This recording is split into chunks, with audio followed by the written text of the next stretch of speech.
법정의 폭로, 그날 이후. 법정에서 모든 비밀이 드러났던 날.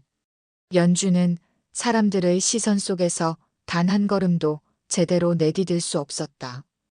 등 뒤에서 들려오는 수군거림과 탄식, 그리고 몇몇의 조롱 섞인 웃음소리. 아들이랑 엄마랑 저게 사람이냐? 세상 말세다. 그 소리들은 연주의 가슴을 쑤셨다. 그러나 더 고통스러운 건 진호의 눈물이었다. 고개를 떨군 채 흐느끼는 그의 모습은 한순간에 남편도 아들도 아닌 괴물로 낙인 찍힌 듯 보였다. 연주는 법정을 나서며 이렇게 중얼거렸다. 끝났다. 이제 다 끝났어. 그러나 그것은 끝이 아니었다. 그날 이후가 진짜 시작이었다.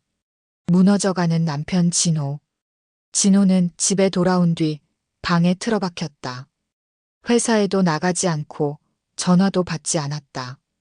책상 위엔 술병과 약 봉지가 나란히 놓였고 바닥에는 찢어진 사진과 편지가 흩어져 있었다. 내가 괴물이지.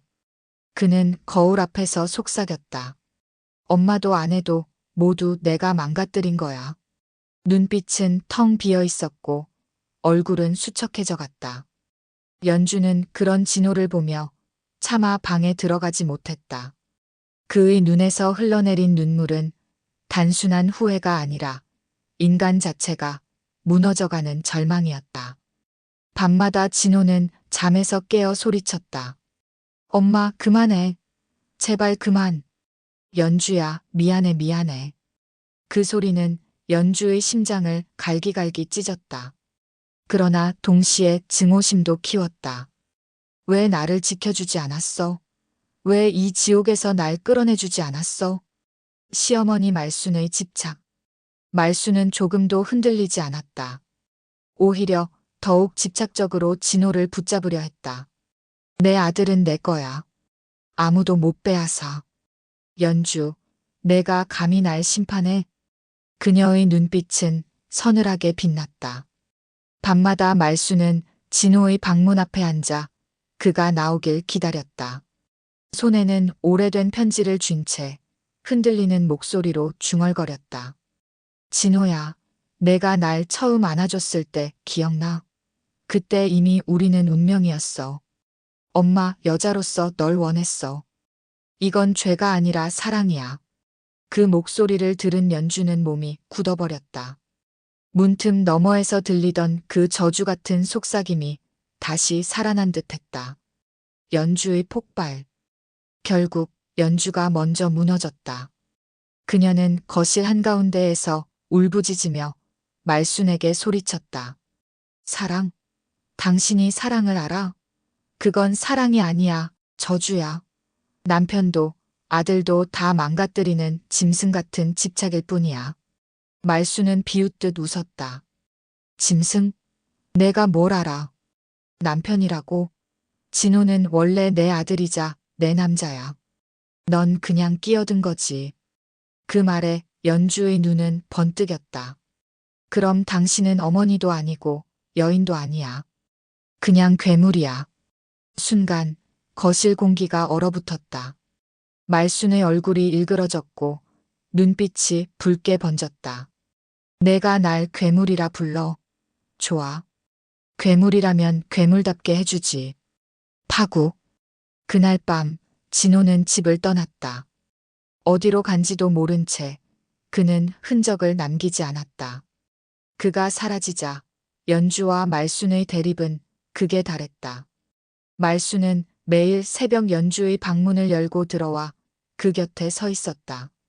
진호는 돌아올 거야. 내가 아무리 발버둥 쳐도 결국 내게 돌아올 거야. 연주는 잠에서 깨어 비명을 지르며 밀쳐냈지만 말순은 흔들리지 않았다. 이웃들은 속삭였다.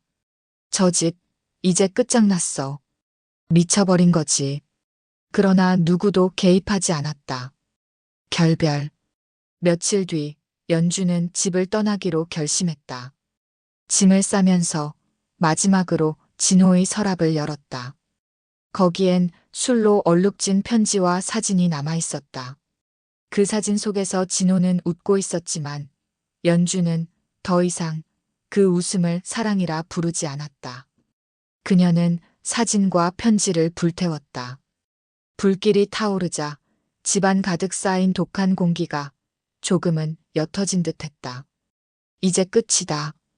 그녀는 스스로에게 속삭였다. 그러나 눈물은 멈추지 않았다. 붕괴하는 말순. 진호가 떠난 뒤 말순은 점점 무너져갔다. 매일 그의 방을 정리하며 울부짖었다. 진호야, 엄마 여기 있어. 다시 돌아와. 날 두고 가지 마. 그 목소리는 점점 더 날카로워졌고 결국 이웃들은 경찰에 신고하기까지 했다. 그러나 그녀는 끝내 진호를 보지 못했다. 그 집착은 스스로를 갉아먹는 칼날이 되어 그녀를 홀로 무너뜨렸다. 빗속의 독백결말.